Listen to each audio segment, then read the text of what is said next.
All right. You know what we didn't discuss for sure? No. Giveaways, grips, or anything like that. What's that? Grips, giveaways, stickers. Oh, we didn't just talk about that. No. Well, you figure it out. Okay? Yeah.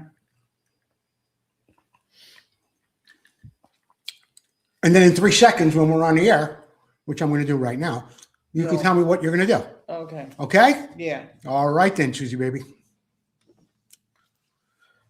Ah.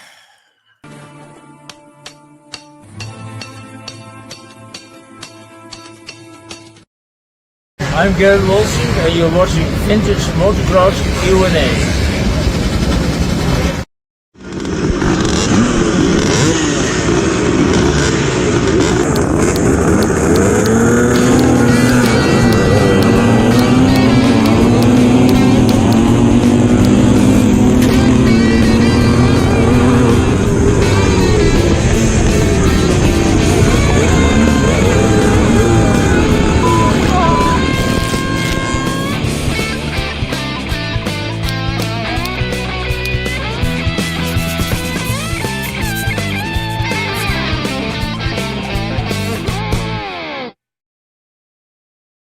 Good evening, everyone. I'm Joe Abbate, and you're watching Vintage Motocross Q&A. Thank you for joining us tonight.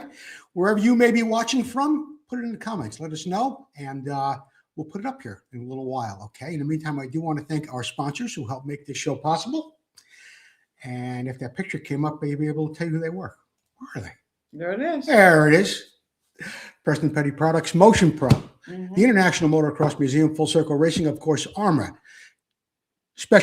Special people who help us along the way, whose names are up on that board, the Jay Dougals and Al Roofs and the Lou Blanchards and the Randy Gantz of the world. Thank you all so very, very much. I'm going to be revamping this backdrop sometime in the next week, and it's going to look a little bit different, kind of the same layout, but you're going to see your name all in one place, and you'll be able to see it a little bit more often. For those of you who want to be a sponsor of the show and reach about 1 million people every 30 days for just $250 a month, you could do that. Space is limited. Get a hold of me either through Facebook, or you can text me. My phone number is somewhere on the Vintage Motocross Q&A page, so please do that. I want to welcome back Paul Parkinson Sr. and ReplicaMotorcycleParts.com. Thank you, Paul, for all you do for us here at the show. Don't forget, keep sharing the show, whether you're on Facebook or you're on YouTube. Don't forget, keep sharing the show, whether you're on Facebook or you're on YouTube. And a little bit later on in the show, Susie will be giving away a viewer appreciation prize once she reaches into that magic closet she has behind her and she sees what she has back there. In the meantime, you know, I didn't even bring Susie on, and she's looking especially radiant tonight. There she is. Suze. Yes. How's everything going? Good. Yeah? Yeah. You got some, do you know yet what you might be giving away, or do you need to think about that for a minute? No. For viewer appreciation, I'm feeling frisky. I'm giving away a hat. You're giving away a hat. Yeah. Not a bad deal. All right. And what's it worth is grips and trivia. So, as always, I think we do a poster. Oh, definitely. Okay. Yeah, we'll do All that. right. In the meantime, I got to remind everyone that if you want to be a supporter of the show for just $49.95, a one-time fee, you get the poster, you get the apron, you get the shirt of your choice in the color of your choice, and your name will be up on the board for 3 months. I've got people that did that over a year ago, and every 3 months, they send $50. Sometimes they want shirts, sometimes they don't. Their name remains up on the board, and we're very, very grateful for those who do participate in that. We might give away some, what is with the pictures tonight? We might give away some grips a little bit later on. Susie's giving away a hat, she said. All right, well, you know what? Good time to thank. I am giving away grips for what's it worth. Oh, for what's it worth, you're giving away grips tonight? She's really mixing it up, folks. Yeah. Look out. In the meantime, I do want to thank Roy Vanderveer. Roy sent me a little bit of a message here. It says, heads up, I want to inform you how to handle the next bit of content I'm sending you. Roy. I'll be sending you a what, how, and why segment, a little bit different from what I've been sending in the past. It's in retrospect, a shopping spree of the 1980 DG Performance Book of Tricks. Something I wanted to share for a while. Not too many people hung on to the book. You don't see them very often, and I can't find one on eBay. The video can be quite long.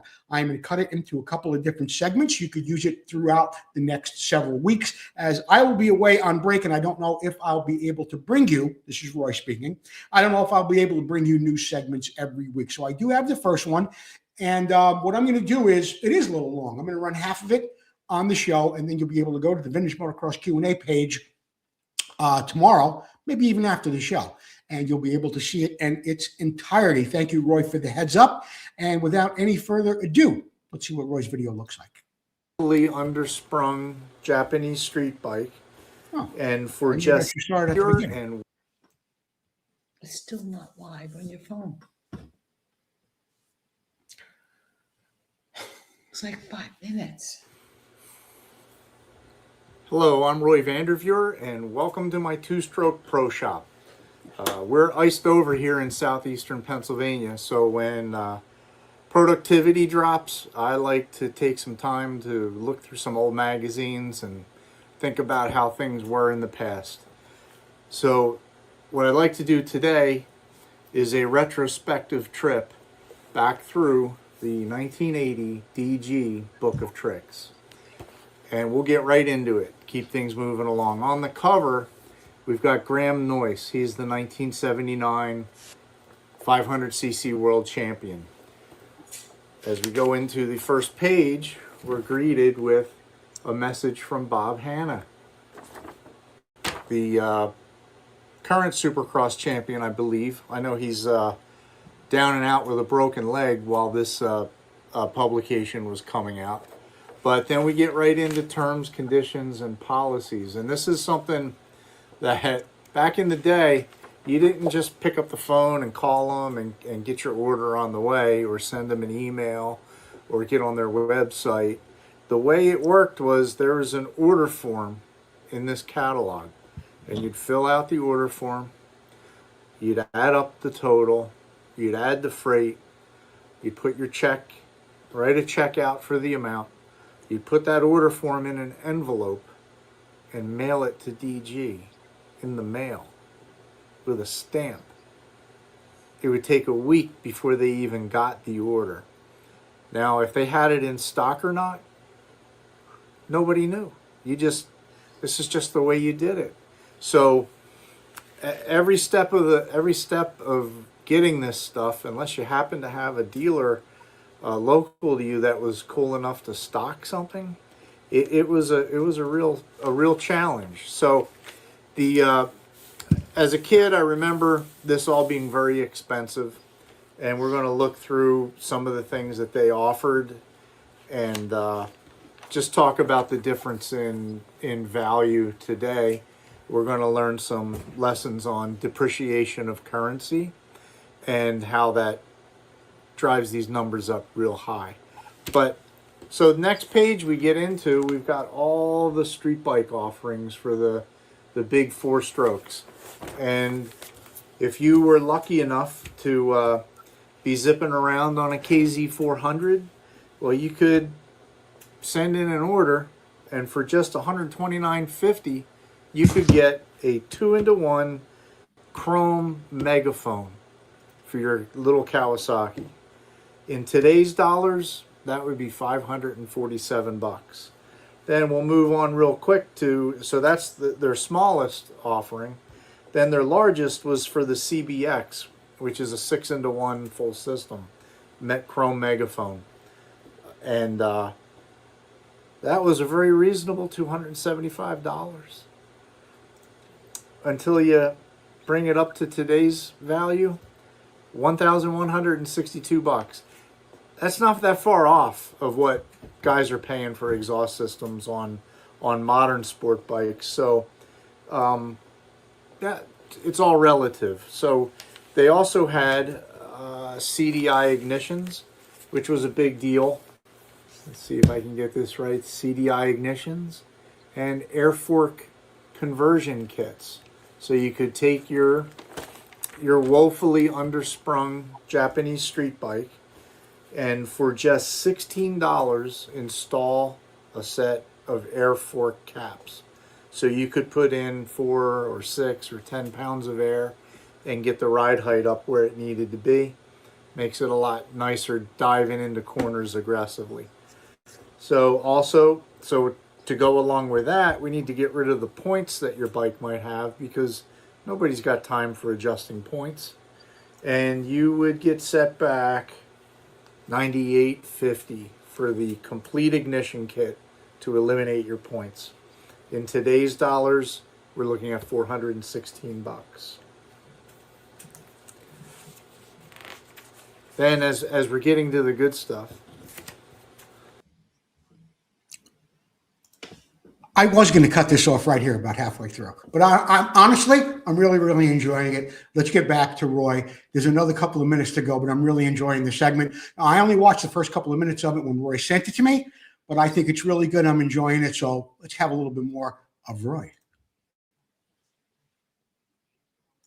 I promise it's coming up. Next 2 pages are all dedicated to RD 350 and 400 performance, with chambers, air fork caps, radial heads, swing arm, your CDI, we hate points, and RD 350 and 400 porting services. So a set of chambers would set you back $144.50, or in today's dollars, $610. That swing arm was $179.50. Today's dollars, $758. And the air fork caps were a value price $6, and the heads I think were about $80 a piece back in the day. And amortized up.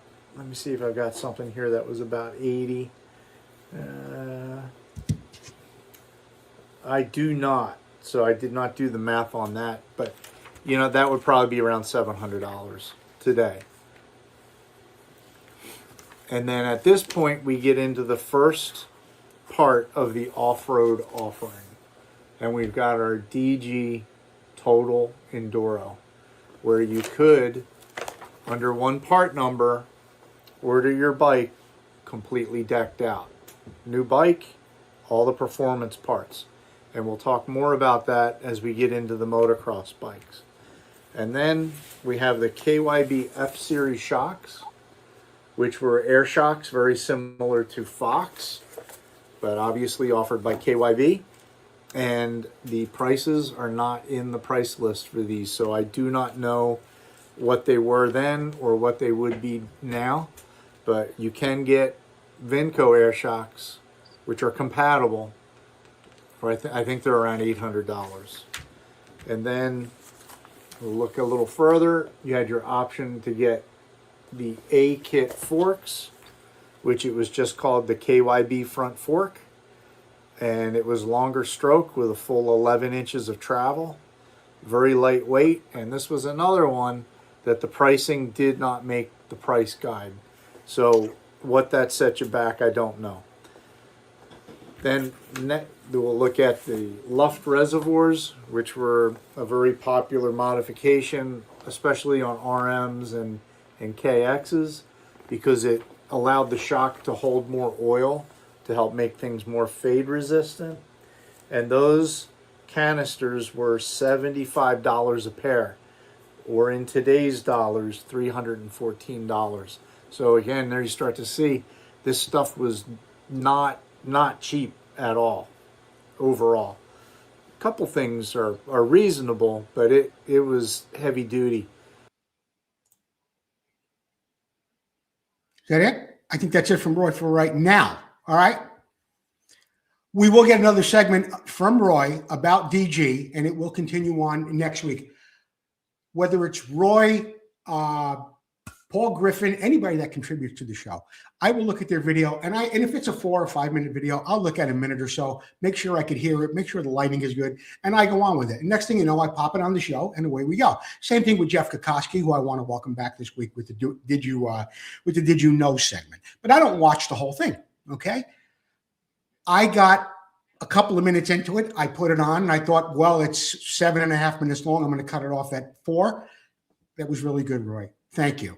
You know, we don't think about the conveniences that we have today. Yeah, I mean, their $19 fork caps are now $150 if somebody wants to sell them. But boy, we live in a completely different world now. And it was nice to take a look back, Roy, through that DG catalog with the knowledge and all the things that you brought us, okay? We'll be back with another Roy Vanderveer segment next week when he sends me another one. In the meantime, time for the Moto Showcase. The Moto Showcase is brought to you by Preston Petty Products. Preston Petty Products are now made in the USA. You got some new interesting colors too, including IT blue, Kawasaki green, and all the other colors. The reds, the blues, and the yellows, and all the other things that you've come to love about Preston Petty Products over the years. Tonight's Moto Showcase bike is sent to us by Joe Anderson, and this is a bit of an interesting segment, but here we go. As you can see, we've got a Honda here, it's a Honda engine in a 75 Bultaco frame. Now, I'm going to go through the pictures, read to you what Joe wrote, and either Joe sent me more than I needed or I didn't get, well, anyway. This is a 1975 Bultaco Persang chassis with a hopped-up XR200R engine in it. The engine has a stroker crank, a high-compression piston at 12-to-1, flow-ported head, large stainless steel valves, titanium valve spring keepers, stronger valve springs, Abe HD 6-spring clutch and high-volume oil pump. It also has the Electrics World button mag CDI, 32-millimeter magnesium accelerator, Pump Delordo carb custom tapered exhaust pipe. Got a YZ250 front end on it and a front wheeled magnesium KX125 rear hub, GP gas tank with aluminum gas cap, Ohlins rear shocks, Bultaco Bader forks, and Racetech emulators. Only added a front motor mount and a custom rear engine cradle to get the XR200 engine to fit. That's all that was really required. No other frame mods. The dry weight is 190 pounds. What a coincidence. So is my dry weight. Anyway, it's got lots of titanium and aluminum and magnesium used to reduce weight. Joe also says, I've been involved with a trick 4-stroke race bike since 1976. And let's go on with some other pictures that Joe Anderson has sent me. I think I featured this bike on this show before. Anyway, it's a KLX. Or maybe it's a KX. With a KLXC. Anyway, it's got another XR200 engine in there. It's pretty cool. Joe says, I was sponsored as a racer in the 1979 Honda XR185 to compete in motocross in the Enduro class and the 200 class in cross-country events. I was enrolled in the XR Bucks with American Honda. The dealership was sent a hop-up kit to increase it to 200 cc's, including a larger airbox and some other parts. But as you can see, Joe goes on to take his Honda skills and his retrofitting into this KX bike, boy. And what I love about this, as well as the little Bultaco with the XR engine, it is they look like they were born there. I mean, there's nothing unusual about the way this bike looks, per se. Same side panel, same fenders and tanks. All right, it's got a downpipe. We're used to seeing an uppipe on a KX or a KDX.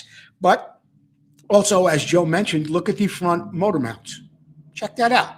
I mean, that's what he said he had to do to get this thing to fit in there and make some kind of a special cradle for the rear of the bike. I don't know if we have a better, I think we got a better shot. Yeah, it's a little bit of a better shot of the front motor mount. But other than that, both of these bikes are absolutely beautiful. I want to thank Joe Anderson for sending them in. And yeah, there we go. Joe Anderson, if you want something from me to you for sending some nice bikes in, get a hold of me. Let me know your shirt size. I'll send you a shirt. I'll send you a hat, whatever we can do. Okay. Because it's not so easy to get people to send in bikes. I mean, they see it over the years. And I mean, after, believe it or not, there's close to 300 shows in the can. After 300 shows and a vintage and a Moto Showcase bike almost every week, that's a lot of bikes. All right. I think I am going to take a little bit of a break. And when we come back, you know what? Before I take a break, I want to thank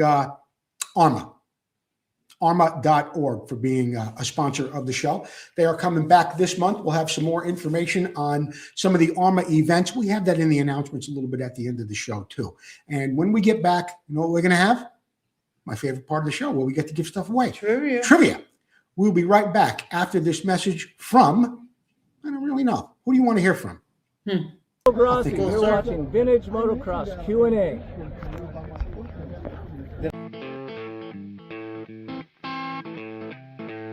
Hi, I'm Paul Parkinson with Replica Motorcycle Parts.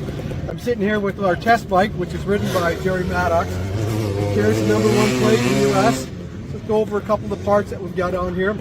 We've got our ignition cover with the case saver built into it, so that when the chain comes off, you're not damaging your cases. Spacer, foot pegs. Jerry runs our air box. Seat brackets, keeps the seat on tight so he doesn't fall off when he's going over the whoops. And then this side, Jerry runs a couple little things, a lot of little rubber parts on the bike and stuff are all done by us. And then down here we've got our brake pedal, which has got needle bearings in there, and then it's got a wider toe peg so it gives them a real nice, clean, easy to use brake. And then this is our latest part. This is a CR250 type knuckle. In fact, Honda used them on the last versions of the MR175, and this is a real trick aluminum Kickstarter arm. So that gives them lightweight, strength, and reliability more than anything else.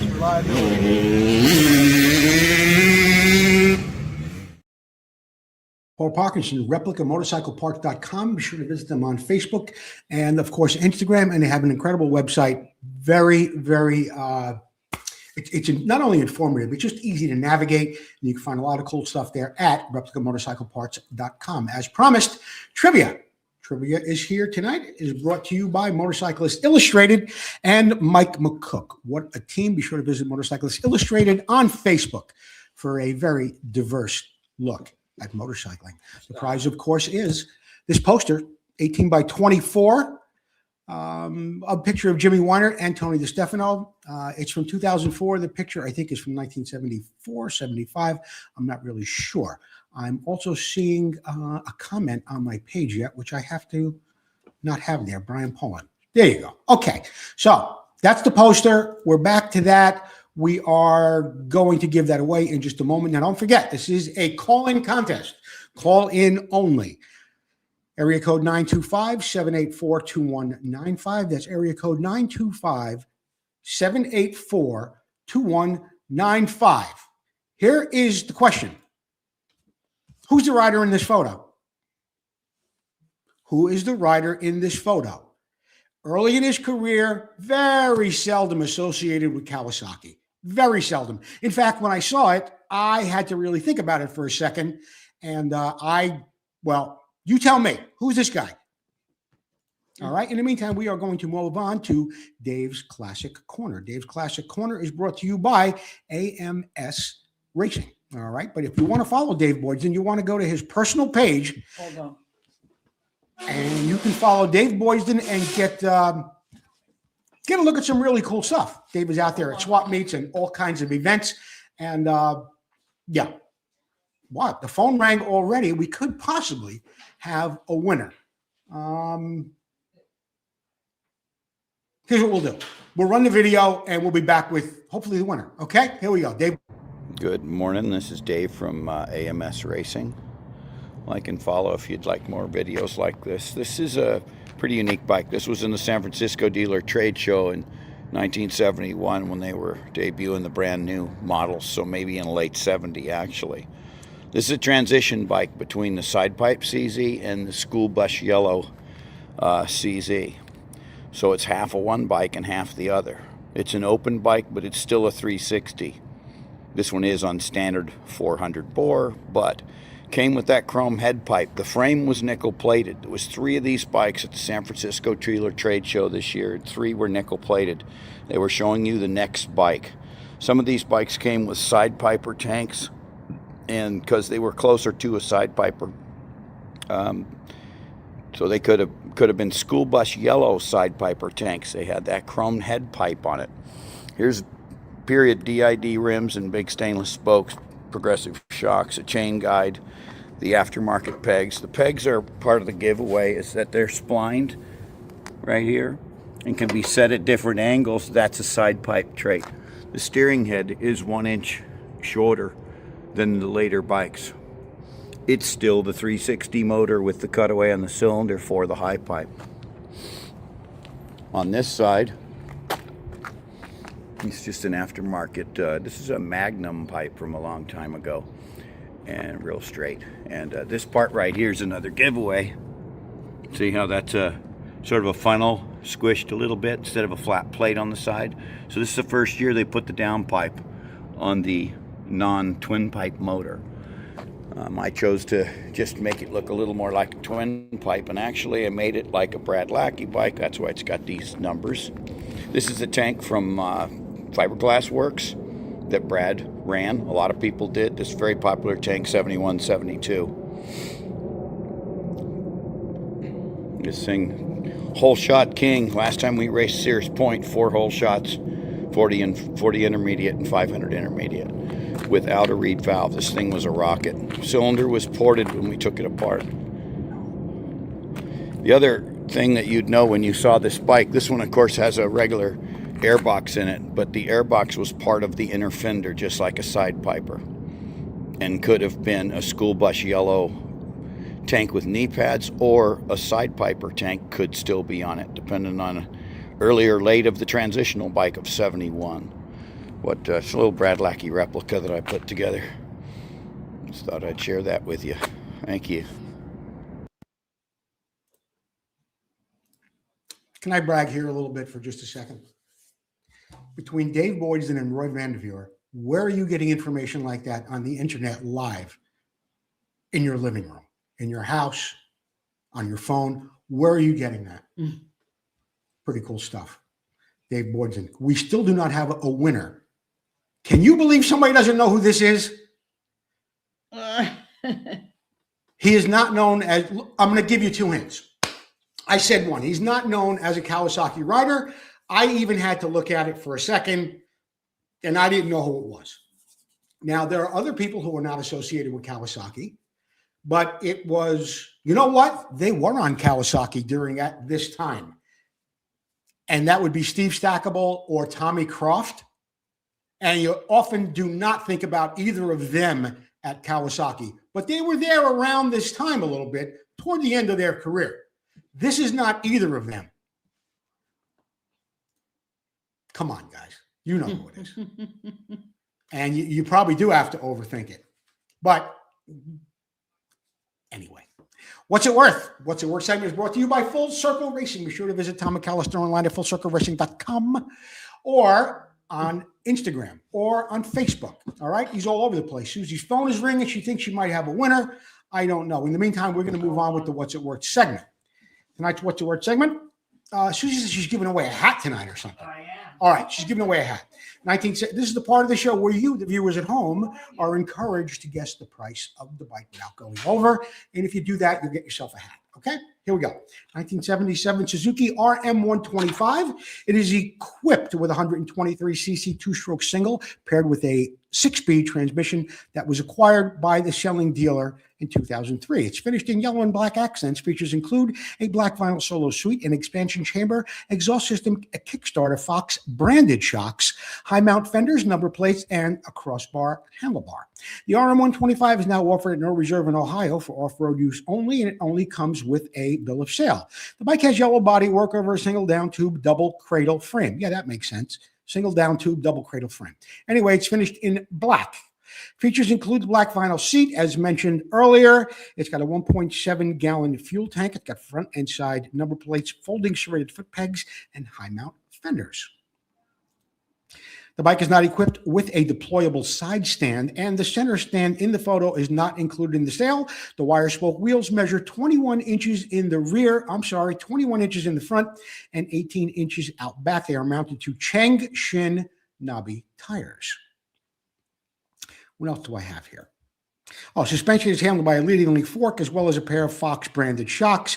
And the bike and braking is accomplished by front and rear drums. I mean, as always, the description, which I think on Bring a Trailer is put together by them and certainly not the seller, is a little weak, but this is a pretty nice bike.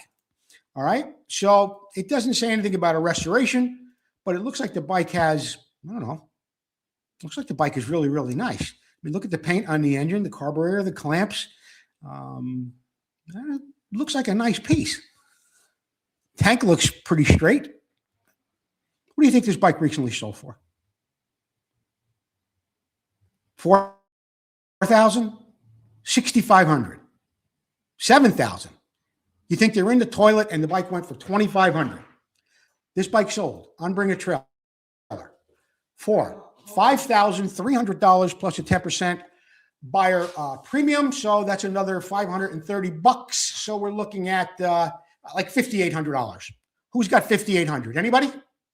Susie's going to have to go back and look at her phone. The person who came closest to $5,800 will get a hat from Susie. This is Joe Abbate. You're on the phone live at Vintage Motocross Q&A. Who am I speaking with? Hey, Joe. This is Al Roof. Al Roof. How are you, brother? I'm doing well. I can't complain. I like to hear that. I tell you, we're looking forward to a much nicer 2026. I certainly hope so, Al. Hey, listen, who's the rider in the photo popping this wheelie? That's David Bailey. It is David Bailey. That is the little professor. And it was like he rode a Bultaco till the wheels fall off. And then he got on that Kawasaki, and that was it. And really, most people just think of, I mean, when you think of David Bailey, you think of Honda. That's exactly right. But right. He did have a stint there at Kawasaki. So, Al, you don't have a poster, do you? I've got a poster. Well, got a poster. That's the prize. Well, what do you want instead of a poster, Al? I could use a cap. All right, we'll get you a hat. Okay. All right.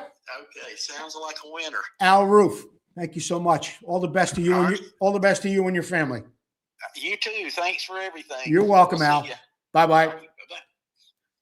There it is, Al Roof. And that is David Bailey. And I mean, somebody did put in DB. I think it was Jeff Bailey, actually, who put the initials DB in there. But it took me a second. And I looked at the bike and I thought 81. And I'm thinking, I'm just not thinking David Bailey. That's for sure. Okay. Anyhow, it is David Bailey. Al Roof gets a hat, Susie, baby. Okay. Suze, are you with me? I wrote it down. What's today's date? The 18th? February 18th. Okay. Yeah, I wrote it down. You wrote it down? I'll send him a hat. Yeah. All right. Here's what we're going to do. We're going to take a little break, then we'll be back with more Vintage Motocross Q&A. Okay? I'm Gary Semix, and you're watching Vintage Motocross Q&A with Joe Abbate.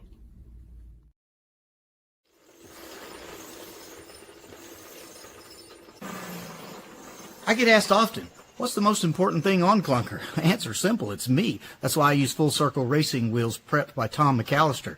So should you. Watch this and learn why.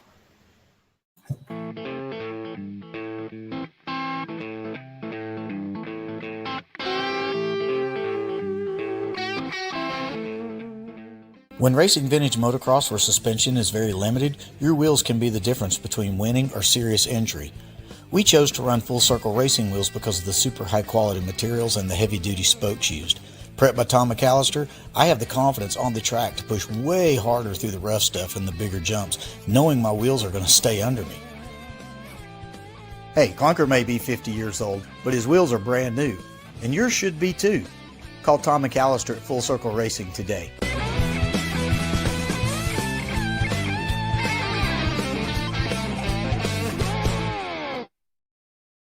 There you have it. Tom McCallister, Full Circle Racing. Be sure to visit them online.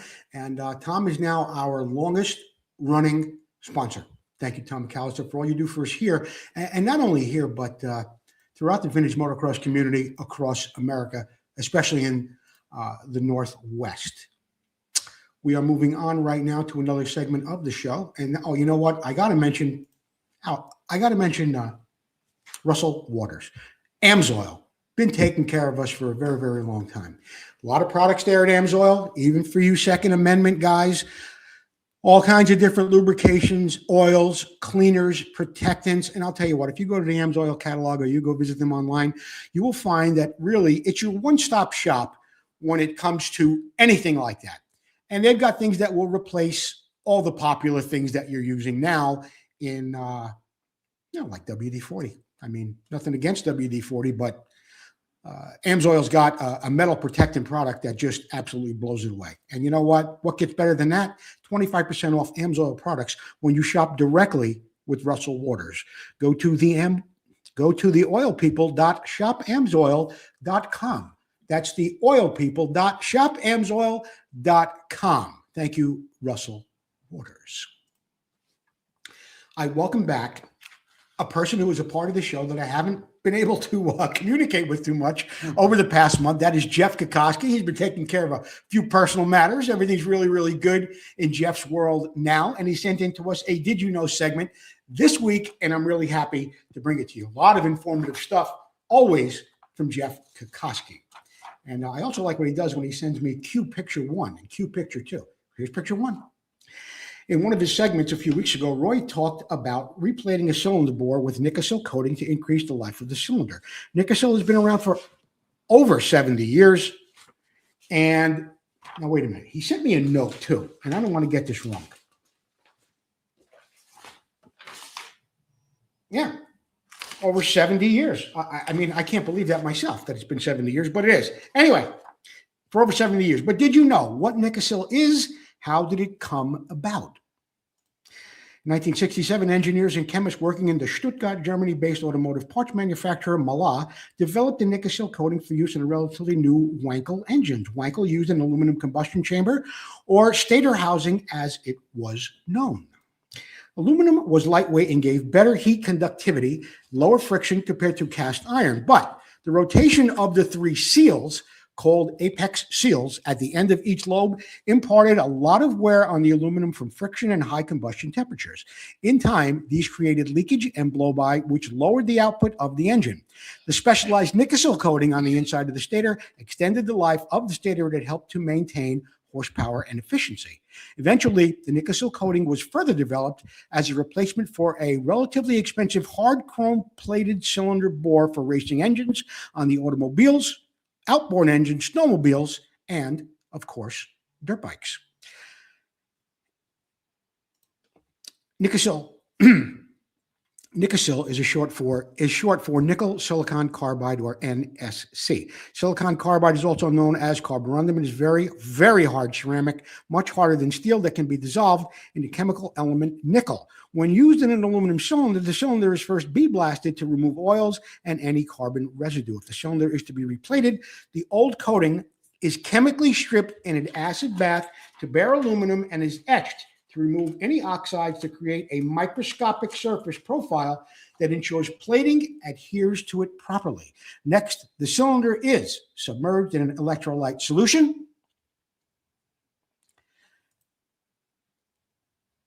containing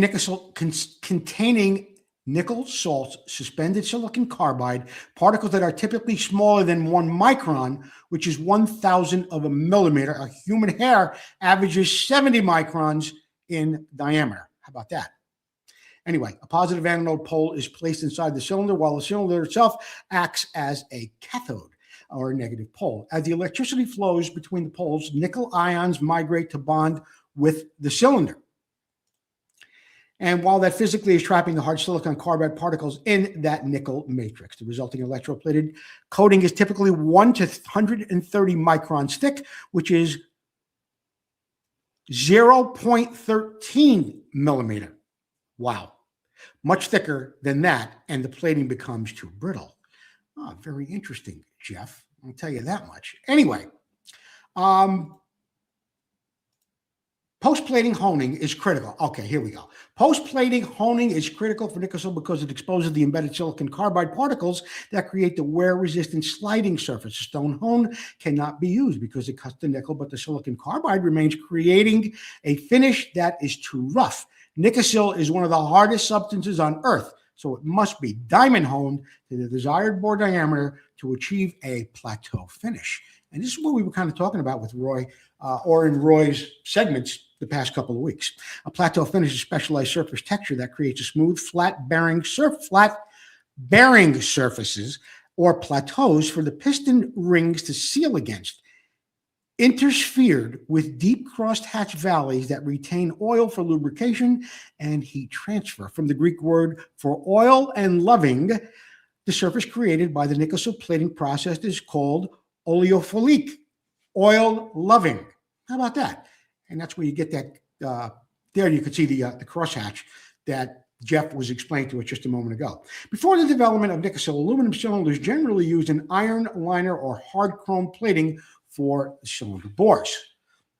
And chrome plating was preferred method by high-performance engines because it was lighter than the iron liners and offered better friction resistance. But chrome plating was so much smoother that it suffered from poor oil retention, requiring some platers to microscopically dimple the chrome to hold the oil particles in place in order to lubricate the piston and rings. Wow, this is really, really interesting stuff, Jeff. And I just had to stop for a moment so I can look at some of these pictures too. Wow. Anyway, nickel, on the other hand, with its microscopic peaks and valleys, was found to be better to retain oil compared to cast iron sleeve. A nickel plated cylinder transmits 5 times more heat, and then it exhibits 10 times better wear in resistance. When replacing the rings in a nickel plated cylinder, be wary of the type of ring you install. The ring should be compatible with the plating. Phosphate coating, cast iron, chrome nitride coated steel, or ductile iron piston rings are compatible with nickel coatings. Hard chrome plated piston rings should never be used because the hardness of the chrome could remove the nickel substrate that holds the silicon carbide. Finally, ingested dirt will absolutely kill a nickel coating, again, by removing the nickel substrate. Make sure you maintain the proper air filtration. Clean the cylinder parts thoroughly when reassembling the top end. Jeff Kokoski, welcome back, because I'll tell you, you just don't get information like that from just anywhere, all right? Especially when you go through things like the rotary, the Wankel engine, like we see here, or telling us about, here's a good picture of a cylinder that has it treated and hasn't been treated. And you go back into the German engineering things and the honing, just incredible stuff. Jeff Kokoski, welcome back to the show. And stick around. We're going to have more Vintage Motocross Q&A coming up in just a moment. We've got Susie coming up with announcements, and we also have This Week in Motocross History. And viewer appreciation. Viewer appreciation prize giveaway, too. Yeah. What'd you say? Brock Glover's here? No, I'm Brock Glover, and you're watching Vintage Motocross Q&A, and we'll be right back.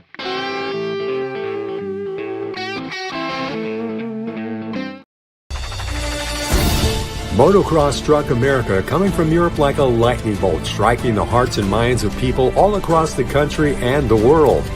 Battles of intense racing and cutting rivalries with loyalty to brands and heroes intensified as years of blood, sweat, and dirt flew through the minds of those memories of champions as they wrestled their machines through almost impossible tracks.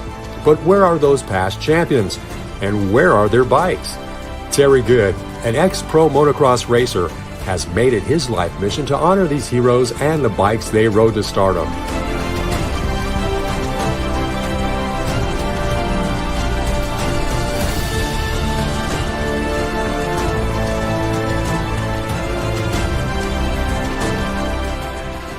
We raced, we rode, we lived and breathed motocross.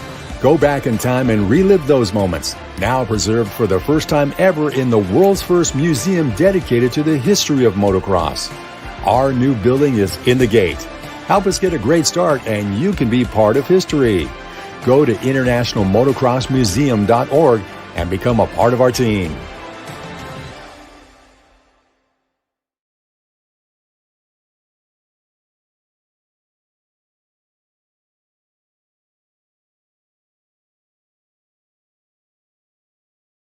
The International Motocross Museum is a not-for-profit 501c3 organization. Be sure to visit them online at the internationalmotocrossmuseum.org. This Week in Motocross History is brought to you by Racer X. Be sure to visit them online or get your subscription at your local newsstand, or you can get it right over the web. All right? This Week in Motocross History. And it happened on this day, this very day, February 18th. Mm. 1989, in his 125 Supercross debut, Team Yamaha's Damon Bradshaw won his first race in Miami's Orange Bowl despite crashing 4 times. And it was actually his first AMA Supercross. I'm sorry, it wasn't his first AMA Supercross. As the previous weekend he made his debut at the Premier class, he actually finished third. It's no wonder that everybody believed that the Beast from the East would be one of the most successful riders of the future. Finishing second and third were California's Ty Davis and New York's Chris Coleman. You know, we mentioned that last week about Damon Bradshaw in his first race, and happened to be on a 250, not on a 125, and he finished a very, very impressive third. 1978, the AMA Supercross Series opened in Seattle, and Team Honda's Jimmy Ellis, the 1975 AMA Supercross champion, topped his teammates Marty Tripes and Bob Hurricane Hanna of Yamaha for the win. This picture right here is taken a couple of weeks before, I believe, at Daytona. Or maybe it was the year before at Daytona. Anyway, because it says Supercross Series opener in Seattle. I always thought the opener, no, that could be. Daytona is before Seattle. But then again, it says here that Seattle was the opener. Oh, what the hell do I know? Anyway, 2000. So what you say, the year 2000, that's not vintage, Joe. 26 years ago, guys. 26 years ago. Riding a Yamaha YZ250, Jeremy McGrath got his 3rd straight win of the series, this time at the Silverdome in Pontiac, Michigan. McGrath working on a 7th AMA Supercross Championship, topped Yamaha's French import, David Vuillemin, and Suzuki-mounted Damon Huffman inside the old home of the Detroit Lions. Another French rider of Yamaha of Troy, Stefan Roncada, topped the FMF Honda rider Brock Sellards on his YOT teammate Ernesto Fonseca of Costa Rica in the 125 class for the win. And that's it for this week in motocross history. We are going to hand it over to Sue Abbate, who's in our newsroom. Sue, take it away with today's announcements. Brought to you by International Motocross Museum? Yes. Is that it? Yes. Yeah. Okay. There you go. Go ahead. You read. I'll move the pictures. Okay. In 2010, the SoCal MX Classic was founded by the late Scott Burnworth. That race will continue in memory of Scott and will be organized by his family. This is your chance to support the great event, and it can be at one of 3 levels. Be sure to visit their social media sites and find out how you can become involved. American Classic Racing in the Northeast has posted their schedule of events for 2026. One of the biggest vintage events in the nation is on their list, with Unadilla Rewind event taking place on June 6th and 7th. In about 5 weeks, the Missouri Vintage Motocross Club kicks off their season with the first round beginning on March 26th at the Possum Hollow Track. Visit their website to find out more about their events for 2026. MMX Racing and the CZ World Championship Committee are once again hosting the CZ World Champion Race this April 24th through the 26th. Friday is an open practice. Saturday features a huge bike show, and racing begins on Sunday morning. That's it for the announcements. That's it for this week for the announcements? You want that's it. I had a couple other things going on. We got some ARMA things coming up, March Don't 14th and 15th. What, honey? I have your appreciation too. All right, we'll do that. And let me get through these race things, and then we'll do that Yeah, right after that. okay. Okay. Yeah. March 14th through the 15th is an ARMA race at the Finger Lake Holdshot Hill. There's also this coming up in Burroughs Ranch right here in California, April 11th and 12th. Big weekend. Friday, Saturday, and Sunday. Don't forget that. And the ARMA schedule for the Northwest is up. In fact, the ARMA schedules for the Northeast, the Southeast, wherever there is an ARMA region going on, there is a listing of all the events that are coming up. My apologies for not having the Scott Burnworth picture up a little bit ago when Susie was giving that announcement, but there's some time before that event does take place, and we'll be covering it a little bit more. Maybe Debbie even wants to stop by if she wants to come in and be on the show. Maybe she can come in and tell us a little bit more about what's going on there at the SoCal Classic. Okay. In the meantime, Suze, I think that's about. Oh no, you've got your I'm going to put you back on here a second. Oh, Who's your my viewer appreciation prize goes to Robert Fish. Robert Fish. Robert Fish. Robert Fish, you are tonight's. What are you giving him? I'm giving away a hat. You're giving him a hat too. Yeah. All right. So you got to give Al Roof a hat and Robert Fish. Yeah. Al Roof and Robert Fish. Make sure you get me your address. Yeah. I say this every week, and you know what? Guys stick around. They know they win. They're happy about it. They forget to send me their address. Yeah. Then you don't get a prize. Then I look at schmuck. Well, anyway, you snooze, you lose. You snooze, you lose. That's about it for this week's Vintage Motocross Q&A. I hope you enjoyed the show. Gina, where are you, boy? There's his right. Come on. Come on, you can make it. There he is. Ham There bone. he is. The ham bone. That's it for Vintage Motocross Q&A. Thank you, Susie. Thank you to all of our sponsors and everyone that helps out with the show. Jeff Kokoski, welcome back, brother. Glad to have you. And great segments brought to us today by Dave Boysden and Roy. I'm looking forward to the next segment from Roy about DG and a couple of other things as well. In the meantime, you be well. God bless you and your family. We'll see you next time on Vintage Motocross Q&A.